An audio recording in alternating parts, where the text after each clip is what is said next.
বসিরহাটে থেকে শ্মশান ঘাট তৈরি করেছি। নুসরাত হয়তো জানবে না, 30 লক্ষ টাকা খরচ করে একটা আধুনিক মডেল আমি একটা শ্মশান ঘাট করে দিয়েছিলাম।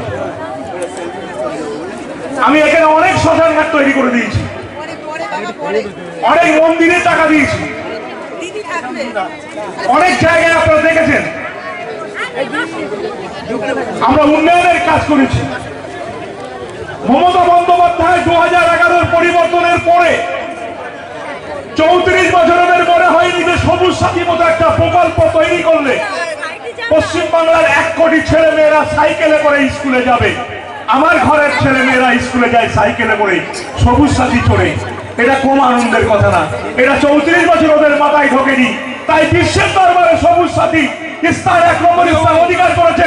এটা মমতা নেতৃত্ব নয়, মমতা যেটা করেছে। যেমন কন্যাশ্রী প্রকল্প, বাল্য বিবাহ থেকে শুরু করে নারী পাচার থেকে শুরু করে বিভিন্ন অবহেলিত মানুষ, আমাদের বিশেষ করে মুসলিম সম্প্রদায়ের মেয়েরা লেখাপড়া শেখার কোনো সুযোগ ছিল না, অল্প বয়সে মা বাবা বিয়ে দিয়ে দিত। মমতা বন্দ্যোপাধ্যায় মাথায় ঢুকলেন কন্যাশ্রী প্রকল্প তৈরি করো, মেয়েদের উচ্চ শিক্ষায় শিক্ষিত করো। আমার সরকার স্টাইপেন্ড দেবে, আমার সরকার 18 বছরের পদার্পণ করলে ওই মেয়েকে 25,000 টাকা দেবে তাকে শিক্ষা দেওয়ার জন্য। কন্যাশ্রী পৃথিবীর বুকে 1 নম্বর স্থান অধিকার করেছে। 34 বছরের মনে হয়নি।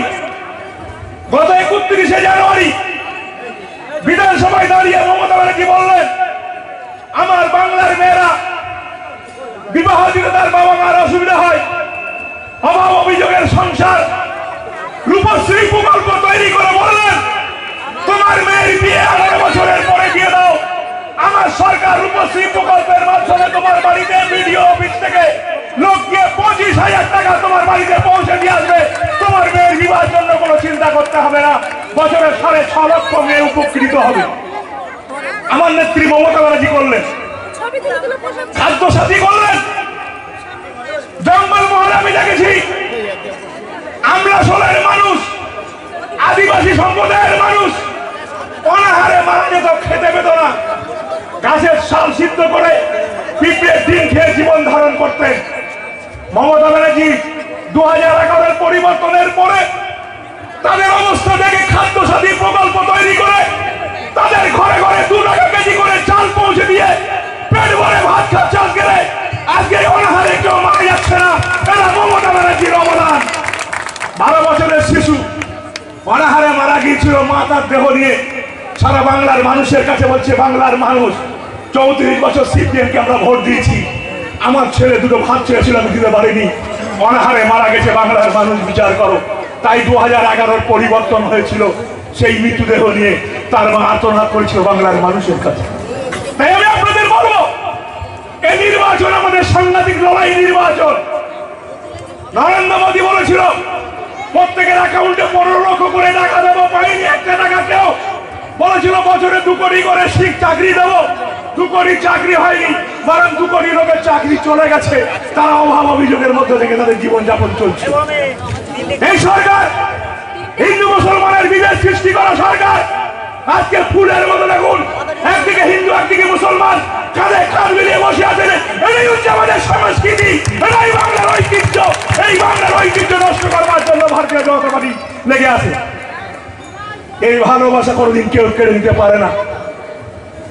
সঞ্জু আমাকে বলেছিল, আমি তখন এমপি, বলেছিল আমার একটা শ্মশান ঘাট করে দিতে হবে। আমি সঙ্গে সঙ্গে সঞ্জুকে সে শ্মশান ঘাট করে দিয়েছি। ও আমাকে বলেছিল সবাই গাড়ি দিতে হবে, যারা হসপিটালে মারা যায় তাদের দেহ আনতে গেলে আমাদের কষ্ট হয়। আমি সঙ্গে সঙ্গে 1 মাসের মধ্যে তার সবাই গাড়ি আমি দিয়েছিলাম। এই গোপালপুরে আমি এমন কোন রাস্তা বাকি নেই যে রাস্তাগুলো আমরা করিনি। আমি বলছি আপনাদের এখনো কিছু কাজ বাকি আছে, সেগুলো ইলেকশনের পরে নিশ্চয়ই সেগুলো হয়ে যাবে। এখন কোড অফ কন্ডাক্ট চলছে, এখন কাজ করার কোনো সুবিধা নেই, তাই কাজ বন্ধ আছে। আপনারা হতাশ হবেন না, নুসরত জাহানকে জিতান। নুসরত জাহান এমপি হবে, ওর 5 কোটি টাকা, আমি এমএলএ আমার টাকা, আমাদের পঞ্চায়েত জেলা পরিষদ রাজ্য সরকারের টাকা নিয়ে আমরা এলাকার উন্নয়ন করে মানুষকে ঘরে ঘরে উন্নয়নের পরিষেবা পৌঁছে দেবো। নুসরত জাহান সে গ্রামে আসবে, আমাদের সঙ্গে তার যথেষ্ট ভালো তার সম্পর্ক, তার আব্বা এখানে বসে আছে। আমি আপনাদের দায়িত্ব নিয়ে বলছি, বসিরহাটে জিতবো আমরা, এতে কোনো সন্দেহ নেই, কিন্তু আমাদের দরকার হচ্ছে আমরা কত ভোটে জিতবো। আমি বলেছি নুসরতকে, নুসরত তোমার 3 লক্ষ ভোটের উপরে জিততে হবে। আমরা হাজার মানুষ তোমাকে 50,000-এর উপরে ভোট দেব। নিশ্চিত থাকুন, আপনারা নিশ্চিত থাকুন। আমার 13টা অঞ্চল, গোপালপুর 1, গোপালপুর 2, খাসবারান্দা, হারোয়া, আমরা এখানে ধরেছি 15,000। আর 4টে অঞ্চল আছে বেগমগাঁয় 15-30, আর আমার 5টা অঞ্চল আছে বারাসাত 2 নম্বর ব্লকে 30। এই 60,000 আমরা এখানে জিতাবো। দায়িত্ব নিয়ে বলে গেলাম, ভয় পাওয়ার কোনো কারণ নেই।